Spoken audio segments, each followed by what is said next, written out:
semuanya, balik lagi di channel YouTube gue. Dan pada video gue kali ini, gue akan ngebahas tentang seseorang yang kasusnya pada saat itu tuh terkenal banget tahun lalu. Kita langsung aja ke topik. Jeffrey Edward Epstein lahir pada tanggal 20 Januari 1953 di Brooklyn, New York. Dia dikenal sebagai milioner yang masih lajang. Juga masyarakat tuh tahu bahwa dia tuh adalah seorang pria yang menghasilkan banyak uang. Jeffrey Epstein memulai karirnya sebagai guru fisika dan matematika di Dalton School. Jadi Dalton School tuh kayak sekolah anak-anak orang kaya gitu. Tapi kemudian dia beralih ke sektor perbankan dan keuangan. Di tahun 1988, dia akhirnya mendirikan perusahaan manajemen keuangannya sendiri yang pada saat itu bernama J. Epstein and Company, yang sekarang berganti nama menjadi Financial Trust Co. Dia mengklaim sebagai manajer keuangan untuk orang-orang kaya karena kabarnya Epstein tuh hanya menerima klien yang hartanya di atas 1 miliar. Kalau gue mau nge-hire Epstein, mungkin gue udah dilepeh duluan kali ya sama dia. Jadi tuh pada dasarnya si Epstein ini tuh emang pinter banget. Bisa dibilang tuh dia jenius lah dalam mengelola keuangan. Makanya kliennya yang orang kaya ini itu puas banget sama hasil kerjanya si Epstein. Saking kaya rayanya si Epstein, dia tuh punya rumah senilai 20 juta US dollar di Palm Beach. Dia mempunyai salah satu townhouse terbesar di New York, apartemen besar di Paris, pulau pribadi di Karibia, sebuah helikopter, dan 2 pesawat jet. Masyarakat juga mulai mengenal Epstein karena dia sering bergaul dan berteman dekat dengan beberapa tokoh terkenal seperti Donald Trump, Bill Clinton, terus si siapa lagi ya? Dan juga Prince Andrew. Dan masih banyak lagi tokoh-tokoh akademis yang terkenal yang berteman sama si Epstein ini.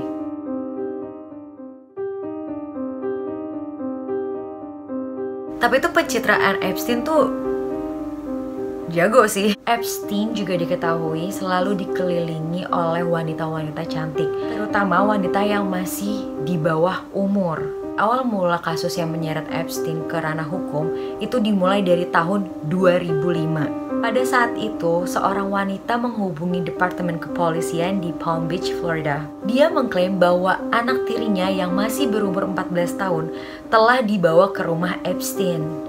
Dia mengatakan bahwa anaknya telah dibayar senilai 300 US dollar. Gila ya, bayangin aja, anak masih 14 tahun itu udah punya 300 US dollar. Gimana ibunya ngasyo kan? Di tahun 2005 loh. Untuk memijat Epstein dan berhubungan dengannya. Mendengar kabar tersebut, polisi di Palm Beach memulai penyelidikan penyamaran terhadap Epstein selama 13 bulan. Termasuk pencarian di dalam rumahnya. Selama investigasi, Kepala Kepolisian Palm Beach yang bernama Michael Ritter secara terang-terangan mengklaim bahwa jaksa penuntut negara bagian Palm Beach itu terlalu lemah dan meminta bantuan kepada FBI. Pada akhirnya FBI ikut terlibat dalam kasus ini. Polisi mulai menduga bahwa Epstein telah membayar beberapa gadis untuk melakukan tindakan seksual dengannya. Polisi akhirnya menemukan transkrip sekolah yang ditemukan di tempat sampah rumah Epstein.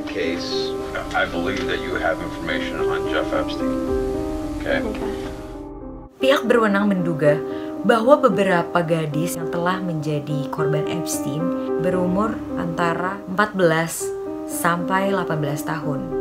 Did you care about any of the underage minor females at the time when you were engaging in sexual conduct with them?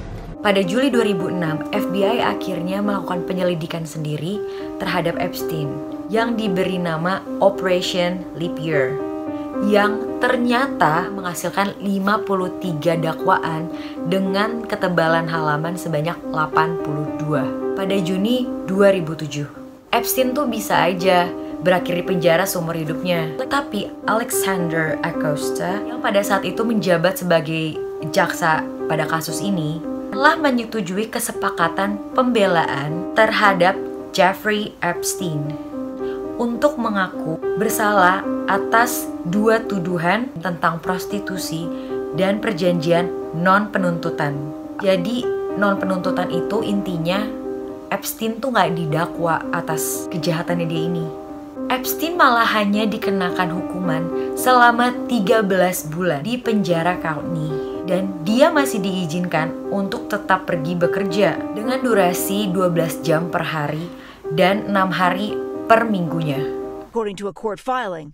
But Epstein, a hedge fund manager who famously palled around with Donald Trump, Bill Clinton, and Prince Andrew, never faced those serious charges. Instead, a plea deal was struck. He pleaded guilty to 2 counts related to solicitation of prostitution and only served 13 months in a county jail. Alasan Acosta meringankan hukuman terhadap Epstein karena ia diberitahu bahwa Epstein adalah milik intelijen. Kepala Kepolisian Palm Beach menuduh negara telah memberinya perlakuan yang istimewa. Nah, selama hukumannya dia terhadap kasus yang pertama itu, Epstein tuh masih bisa keluyuran menggunakan properti pribadinya dia, kayak supir dia naik mobilnya dia sendiri, dan masih boleh berangkat kerja lagi. Jadi kayak nggak di penjara. Pada 18 Juni 2010, mantan manajer rumah Epstein, yaitu Alfredo Rodriguez, dijatuhi hukuman selama 18 bulan penjara karena tidak menyerahkan diri ke polisi terkait kasus Epstein yang waktu itu. Kemudian dia mencoba menyerahkan sebuah jurnal kepada polisi, di mana ia mencatat kegiatan yang dilakukan oleh Epstein. He has a teacher for you, to teach you how to speak Russian. She is 2 times 8 years old, not blonde. Lessons are free, and you can have your first today if you call. As well, flight logs showing girls being transported aboard Jeffrey's private plane. Ini merupakan sebuah titik terang bagi agen khusus FBI untuk menyelidiki kasus ini lebih jauh lagi. Dan FBI nggak gerak, Epstein tuh kayak dilindungi oleh pemerintah karena Epstein tuh punya teman-teman yang berkuasa banget. Ternyata bisa membebaskan dia dari hukuman gitu. Dan pada akhirnya pihak berwenang berhasil mengumpulkan data-data daripada korban Epstein yang lain untuk dimintai keterangan terhadap kasus ini. Dalam kesaksian tersebut, kronologis yang dilontarkan oleh para korban itu semuanya hampir sama, yaitu mereka mengklaim bahwa para gadis-gadis di bawah umur tersebut didatangkan oleh Ghislaine Maxwell untuk pergi ke rumah Epstein. Mereka disuruh memijat Epstein, sering kali mendapatkan pelecehan seksual dari Epstein. Mereka juga mengakui bahwa kebanyakan dari mereka diajak oleh teman dari sekolahnya sendiri karena diiming-imingi akan mendapatkan uang sebanyak 200-300 US dollar setiap mereka mendatangi rumah Epstein. Para korban yang telah bersaksi kepada pihak berwenang mengatakan bahwa setelah kejadian tersebut mereka mengalami trauma dan tekanan mental yang menyiksa mereka seumur hidup. Banget ya, di umur yang masih muda tuh harusnya mereka tuh sekolah, main sama teman-teman. Masa muda mereka tuh rusak karena perlakuan Epstein terhadap mereka. Pada akhirnya setelah investigasi bertahun-tahun, pada tanggal 6 Juli 2019, Epstein ditangkap di bandara New Jersey dengan tuduhan mengeksploitasi gadis di bawah umur dan pelecehan seksual. Jeffrey Epstein arrested on new sex trafficking charges involving underage girls. The estimated dozens of victims were as young as 14 years old. What was referred to as a revolving door of young girls. It's the perfect world for a billionaire getting away with what he was doing. Kasus Epstein ini tuh telah menjadi perhatian bagi beberapa negara-negara besar. Penangkapan terhadap Epstein kali ini menyeret dia untuk kasusnya yang kedua, untuk gugatan yang lebih berat di pengadilan. Epstein langsung dipenjara di Metropolitan Correctional Center yang berada di New York. Saat FBI berhasil menggeledah rumahnya yang berada di Manhattan, mereka akhirnya menemukan bukti perdagangan seks yang dilakukan oleh Epstein dan juga menemukan ratusan atau mungkin ribuan foto-foto perempuan yang tidak memakai busana. Beberapa foto dikonfirmasi adalah foto gadis-gadis di bawah umur.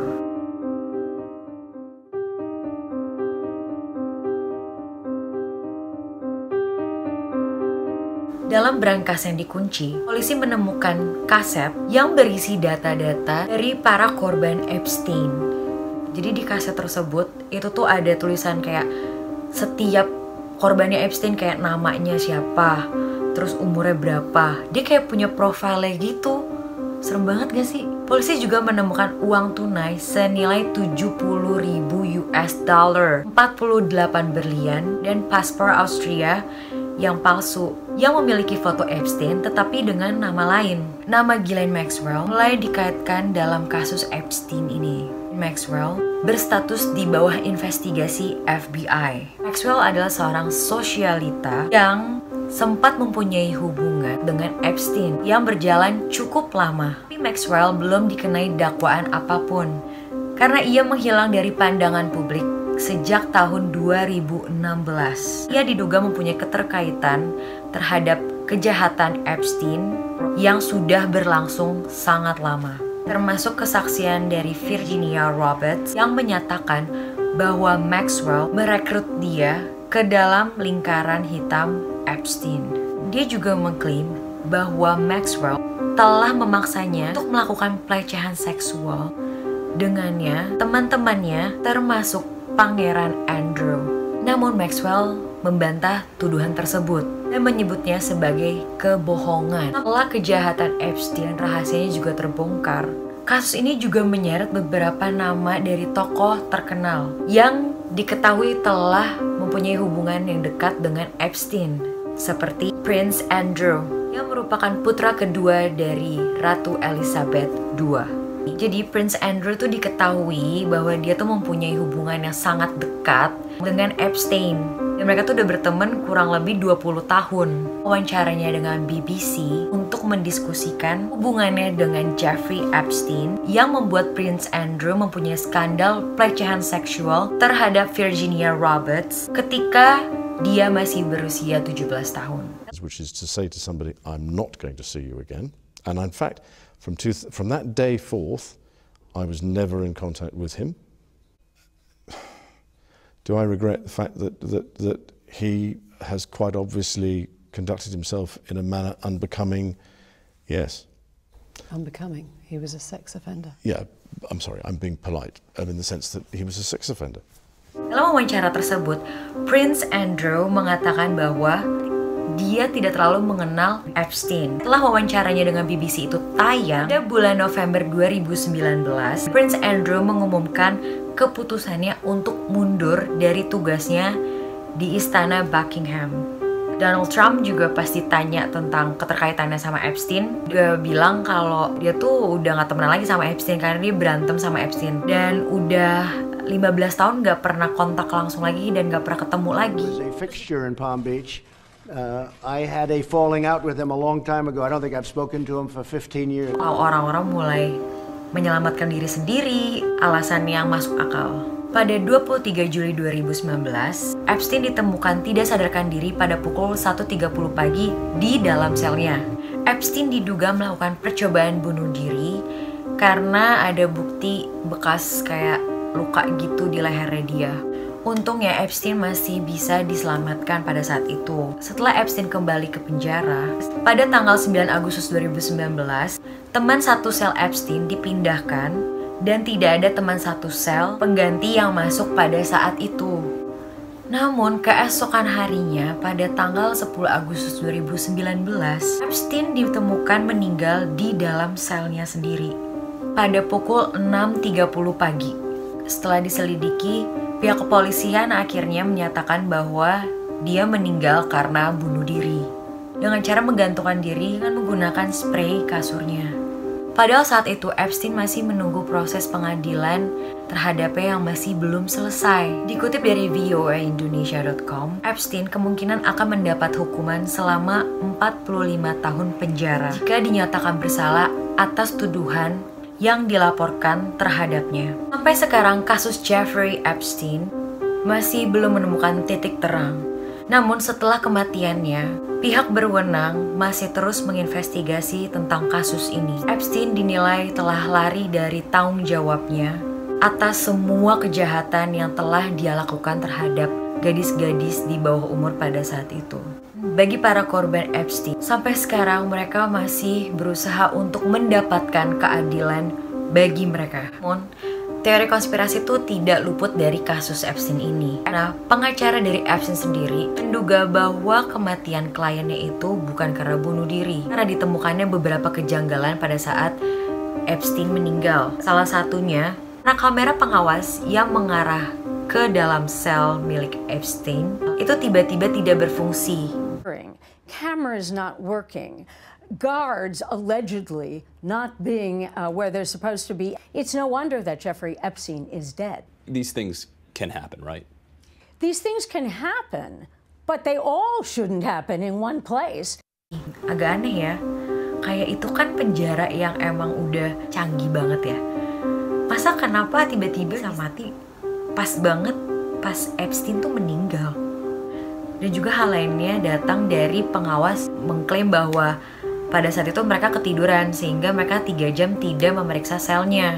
Ya nggak tahu ya, itu juga merupakan teori konspirasi yang masih belum terpecahkan sampai sekarang. Jadi itulah pembahasan tentang kasusnya Jeffrey Epstein yang merupakan seorang yang kaya raya, yang dermawan, kenal sama orang-orang terkenal. Tetapi dia merupakan seorang pedofil yang tega melakukan kejahatan seksual terhadap gadis di bawah umur.